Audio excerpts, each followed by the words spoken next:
guys, welcome back to Life with Paulie. So today's video is going to be a little bit different than other videos. I just wanted to talk about some situations that are going on in my family. And I would also like to give my condolences to Delicious Denise. Delicious Denise I watch her channel. She does a lot of talking and a lot of live streams on her channels and sometimes she does some cooking. She just recently lost her grandmother, so my condolences and prayers to her. I know how it feels to lose people in your life. If you're one of those people out there that have lost a loved one, which I'm sure many of you have, or a friend, you know how it is. I know how it is. Even though some people are really, really old, they get really old, let's say 90, some people make it to over 100 years old. And even though they're 100 years old, you still don't want them to go, you still don't want them to pass on. I mean, that's normal for anybody to feel. And so I figured I'd get my morning coffee, which I'm having right now, and talk to you guys about some things that's going on in my life and what has happened in the past. A lot of you know, because I've told the story many times, and I know many people out there might be getting sick of it, but I need to tell it again because I just found out some more information about another family member. Now, I'm in my new apartment, of course, as you can see here. I set this spot up specifically to do YouTube videos and do different talking videos, and then I do the live streams at night. But before I moved into this apartment, I lived in a tent during the summertime. The last 2 summertimes I lived in a tent out by my daughter's house. Now, I didn't live with my daughter, and I gave reasons why I didn't live with my daughter. My daughter's married, she's got a husband, she works hard for her money, he works hard for his money, and I'm not the type of one that would want to come in between anything like that or depend on someone else, even though if I did stay with her and lived with her, I would have been giving her money for rent and taking care of myself. But I'm the kind of person that wanted to do things on my own, and that's why I chose to live in my car. At first I was living in my car, and then when my car broke down and I got rid of my car out by my daughter's house, I started living in a tent during the summertime. When it got winter time, I thought I was going to be able to make it through winter, but I wasn't able to make it through winter. So I called my brother here in Albany, New York. That's where I'm at now. I'm not at my brother's, I'm in my new apartment, but I was at my brother's for 6 months during the winter time until I got this apartment here. And this apartment is actually right across the street from my brother's house. It's very convenient for me. It's right across the street from my brother's house, right across the street from Market 32, which is basically Price Chopper. It's about 10 minutes from the dollar store, CVS drugstore, so it's all walkable. And that's one of the reasons why I got this apartment, because it's convenient to me. I can't have a car now anyway. I wouldn't be able to afford it because the apartment I got now is $900 a month. And I get a limited amount of income because I'm on disability for health reasons that I had in the past and my heart. Okay, because my heart is pretty bad. I'm going to be getting a pacemaker soon after I make an appointment for the cardiologist, which will probably be a few months. But you've heard this before. My dad died at the age of 56 years ago. He died of cancer. And, you know, that was years ago. And it was pretty bad. I seen him and stuff before he died, and cancer is an ugly disease. I just hate it.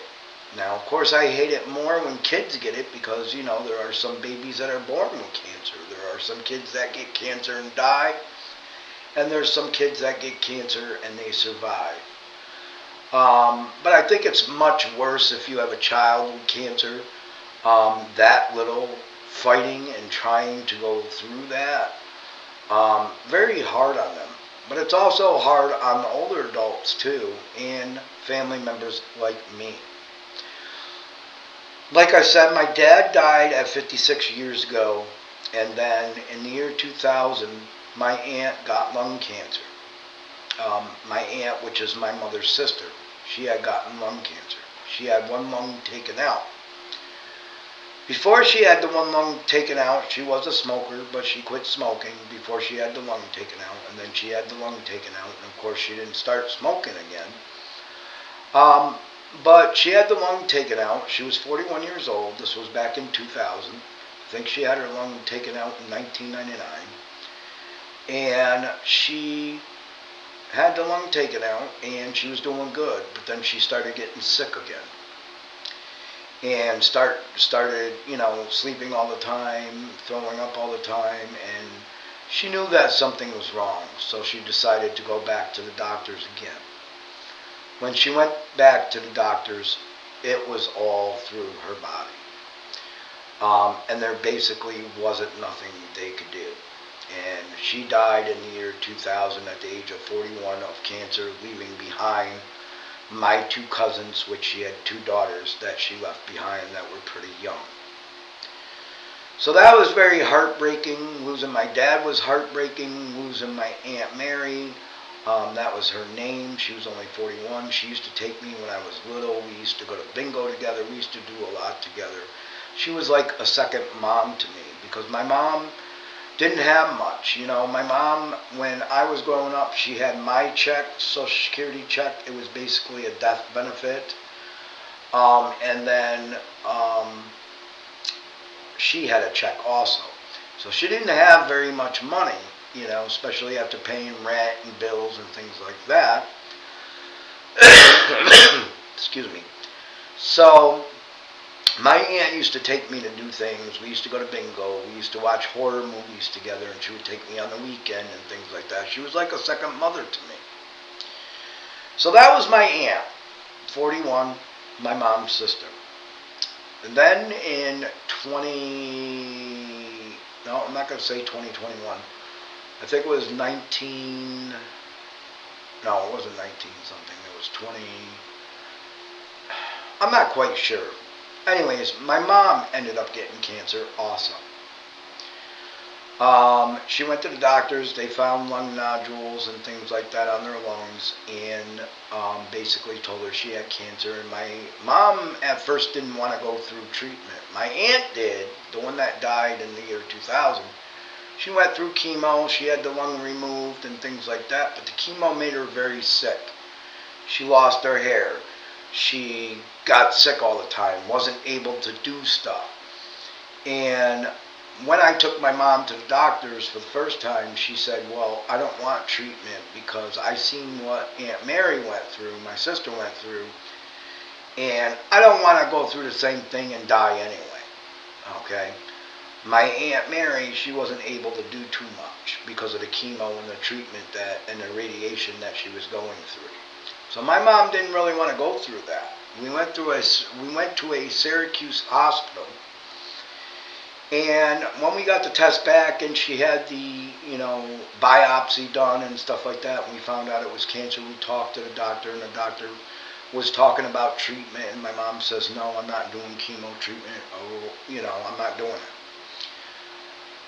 So I looked at the doctor because I was in the doctor's office with her, and I says, please tell us. I says, can you please tell us how long my mother has to live if she does not receive chemo or radiation or treatment?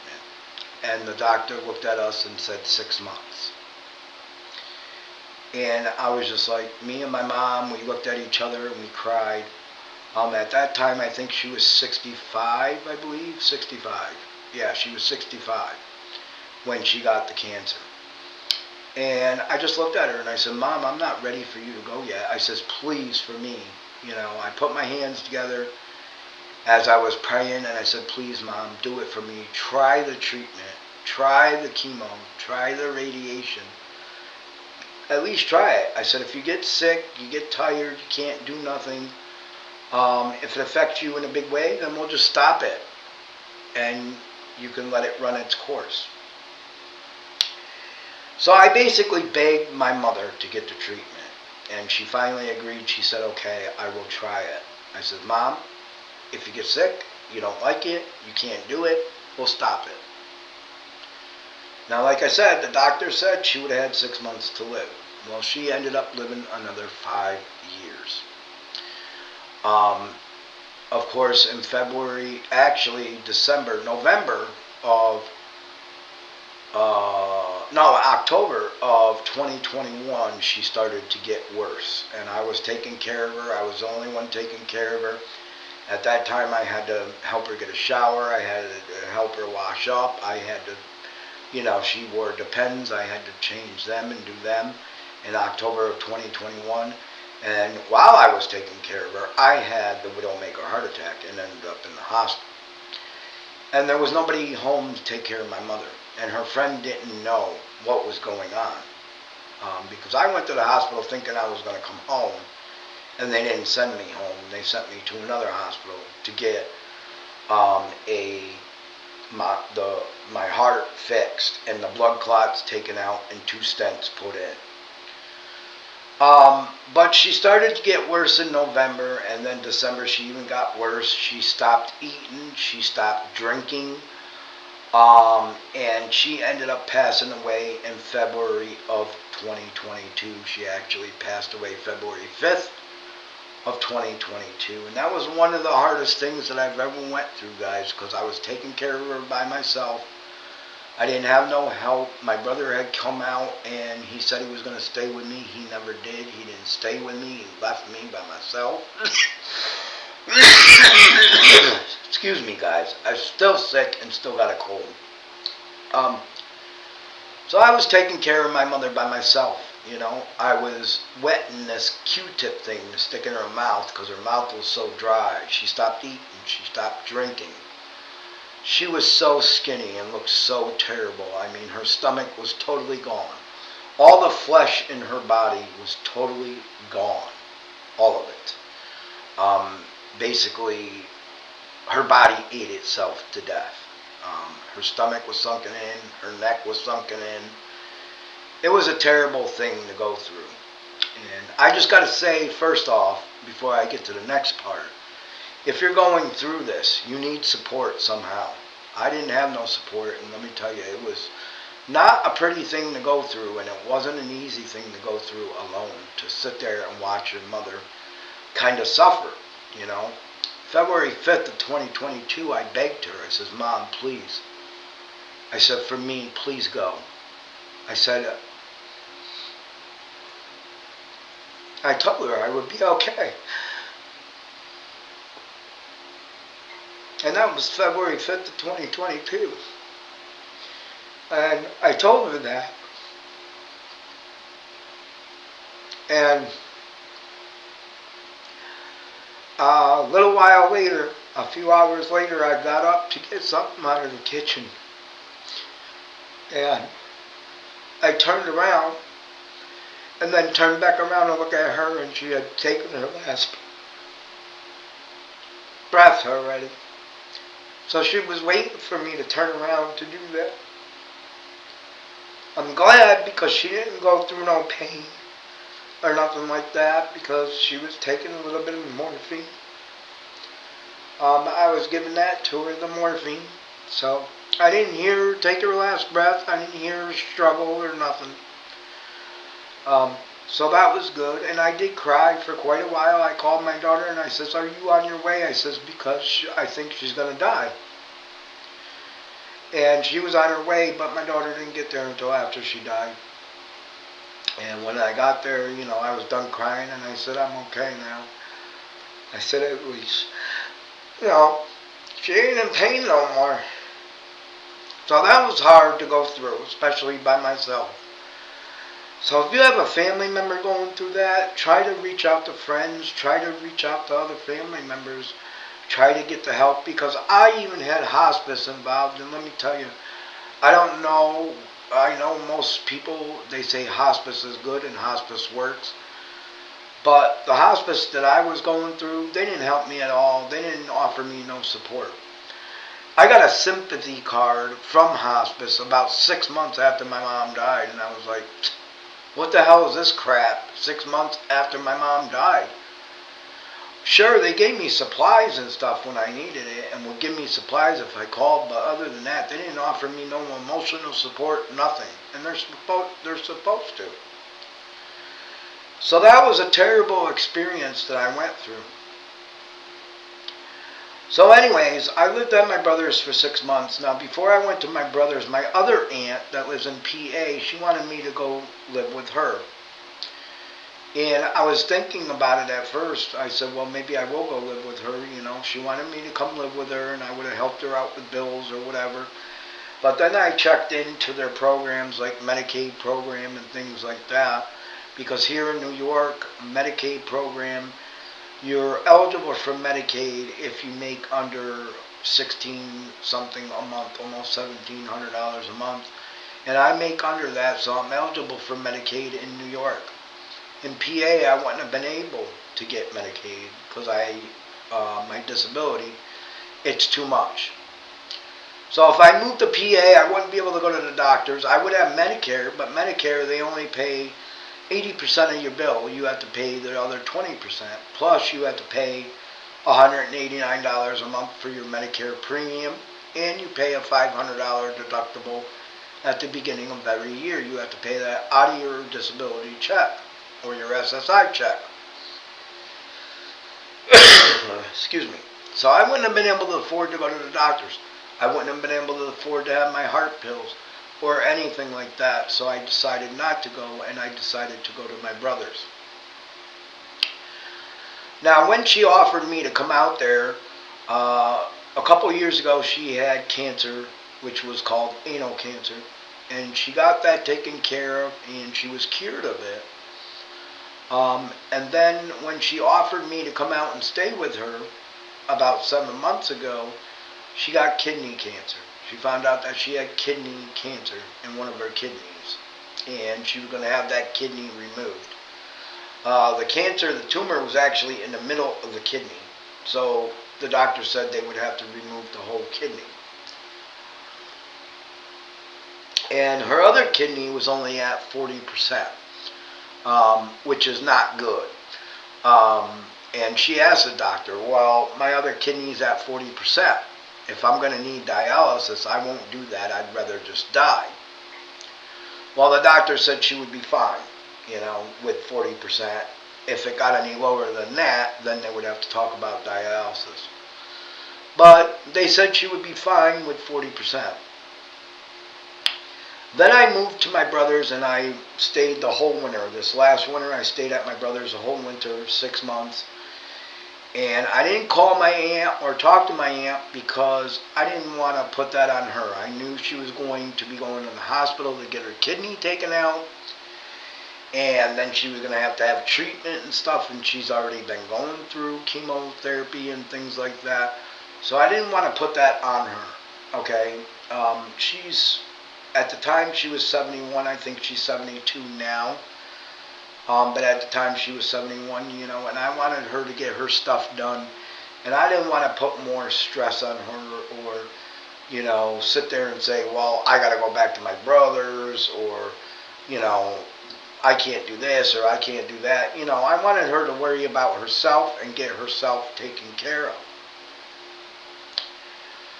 So like I said, they were going to remove the one kidney, and then I guess just recently, because I did call her the other day, I made a decision to call her since I was in my new place, already set up and got everything done. And I called her, and her son's, which is my cousin, her son's wife answered the phone. And she said she was in the hospital with my aunt. And I said, oh. I said, well, I don't want to bother her then, and, I figured that she was in there because she was having her kidney removed. Come to find out, I guess she had more tests done, and she was in the hospital because she got sicker, and basically the cancer has spread.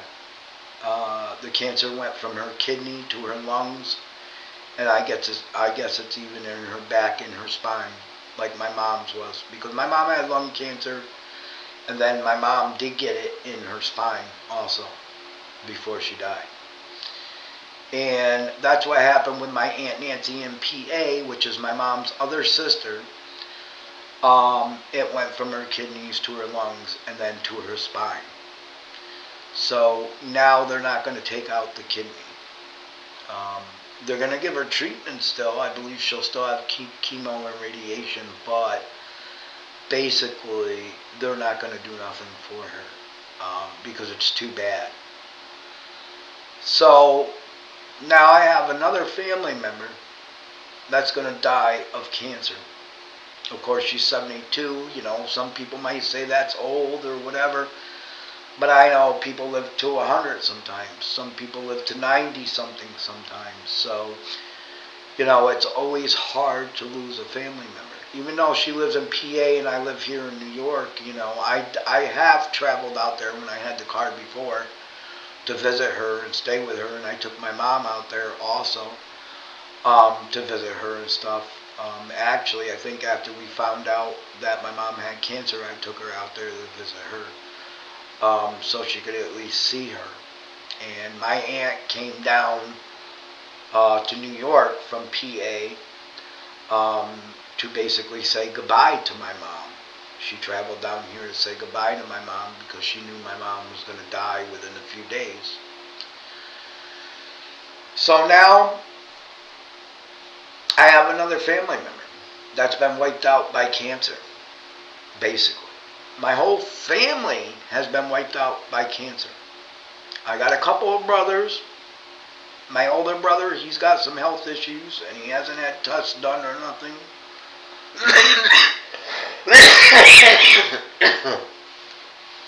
Sorry, guys.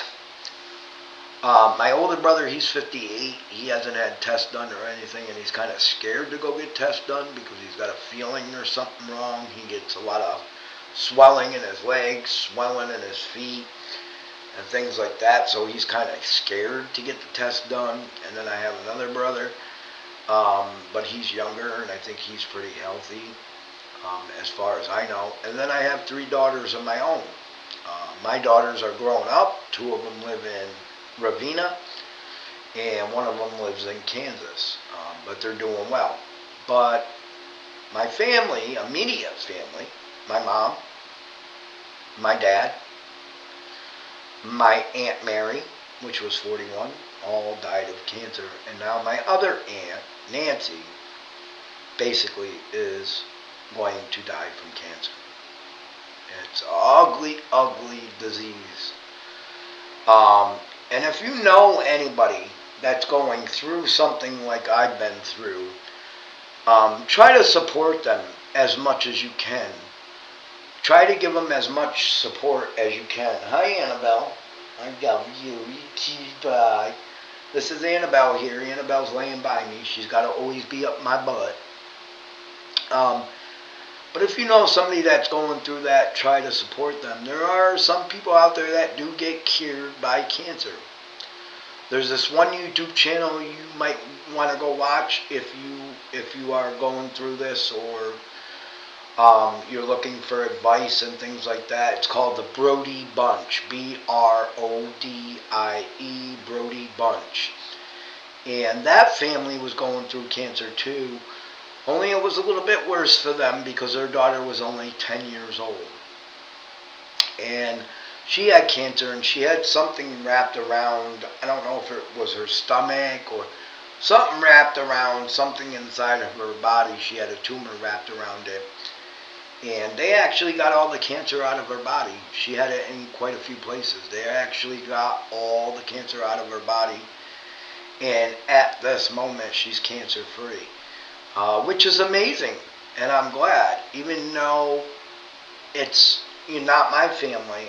You know, when I see somebody fighting cancer online or going through cancer,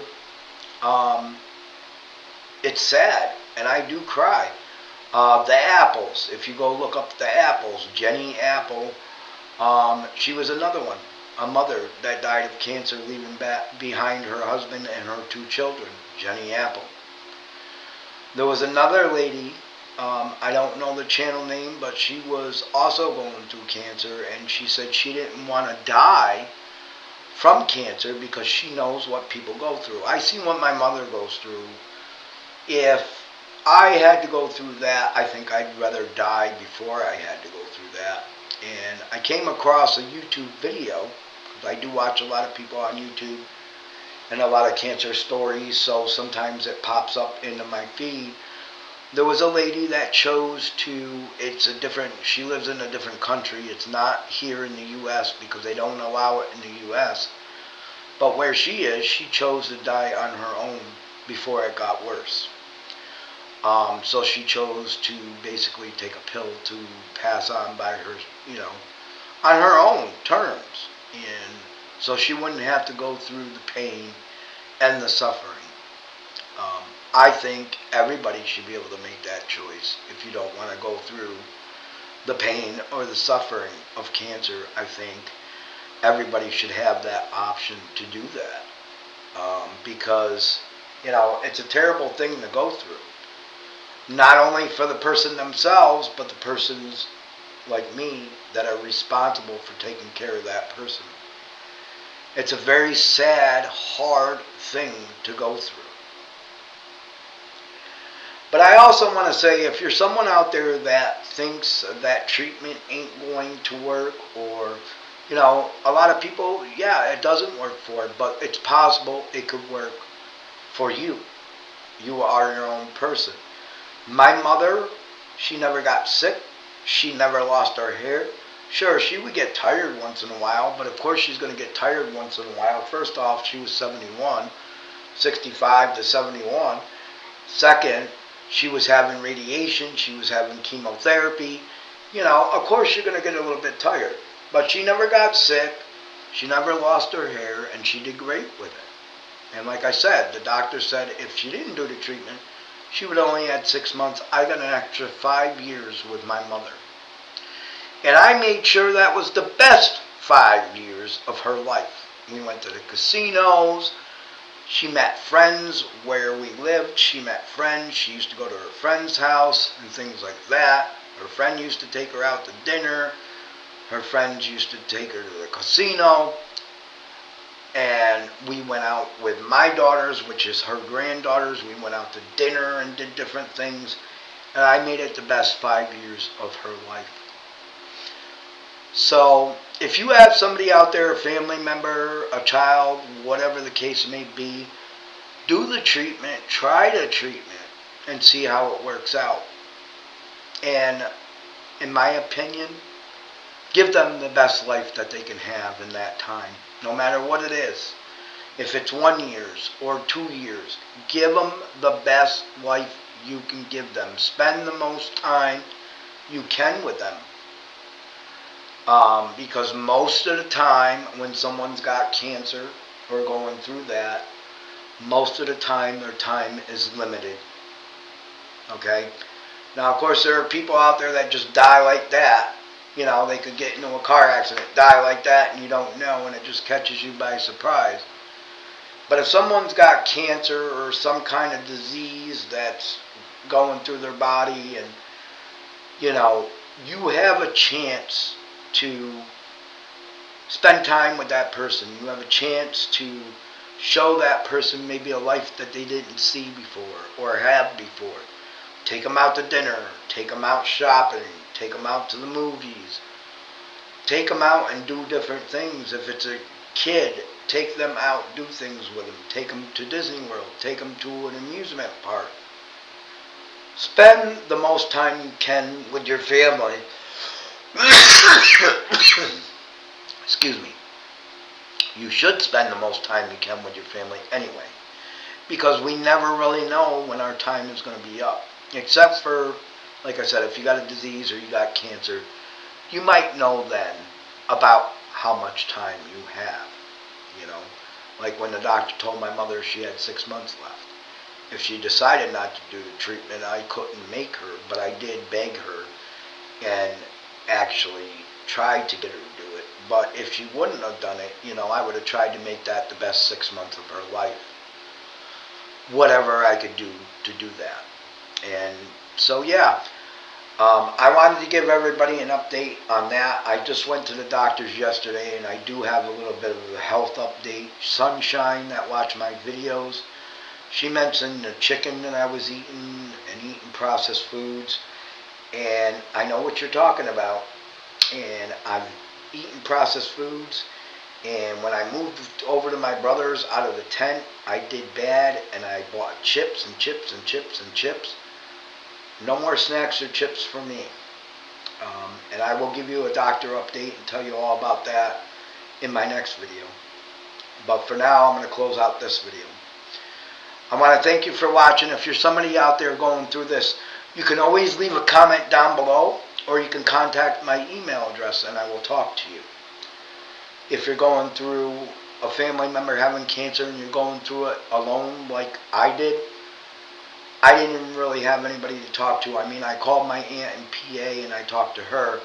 But other than that, I didn't have nobody else to talk to. If you're one of those people, leave comments down below. I always answer every comment. Or you can email me at my email and I will get back to you. If you need to know any information about cancer, contact me, because I know a lot. Like I said, I lost a lot of people. And what I went through with my mother was the worst. But it gave me the experience and knowing what other people are going to go through. It's not easy. It's not pretty. If you just found out a family member got cancer and you're going to be the caretaker, you're going to need to know some things for real. It's hard to go through. Okay.